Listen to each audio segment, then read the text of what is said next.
అన్ని బండారాలు కూడా బయటికి తీస్తాను. నేనేడో టార్గెట్ చేసిన భయ్. ఇప్పుడు నేను నిన్ను కొడితే నువ్వు నన్ను కొట్టవా చెప్పు. వాళ్ళు నన్ను టార్గెట్ చేస్తే నేనేం చేయాలి మరి? నేను ఊరుకోవాలన్నా? నేనైతే గాంధీ తాతను కాదు. నేను అస్సలే మంచిదని కాదు నేను చెప్తున్నా. నేను కేసీఆర్ గారు అంతా ఓపిక నాకు లేదు. అస్సలే మంచిదని కాదు. నేను ఊరుకోను. నన్ను కొడితే 2 కొడతా ఉల్టా. ఎందుకంటే నాకు తప్పు లేకుండా కొడుతున్నారు, నాకు తప్పు లేకుండా మాట్లాడుతున్నారు. అది కరెక్ట్ కాదు కదా. ఏం రోగం చెప్పు? నేను ఏమంటున్నా? నేను జనంలో పోతున్నా, పిచ్చి లేచినట్టు పొద్దు నుండి రాత్రి వరకు ఎందుకు తిరుగుతున్నా నేను? ఐ వాంట్ టు అండర్స్టాండ్ ఏం జరిగింది. 10 ఏళ్ళు బీఆర్ఎస్లో, 2 ఏళ్ళు కాంగ్రెస్లో ఏం జరగలే. నిన్న పోయినాం, ఆ నల్ల నీళ్ళు అది ఎంత బాధ అనిపించింది చూస్తే. ట్యాప్లో డ్రైనేజ్ వాటర్ వస్తాయని ఇప్పటికి కూడా హైదరాబాద్ మహానగరంలో.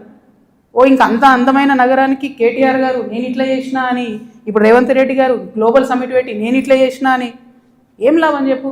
ఆడబిడ్డలకు ఒక డెలివరీ హాస్పిటల్ ఉండదు, నల్లలో మోరు నీళ్ళు వస్తాయి. ఇదో మహానగరం, దీనికి సంతోషపడాలి.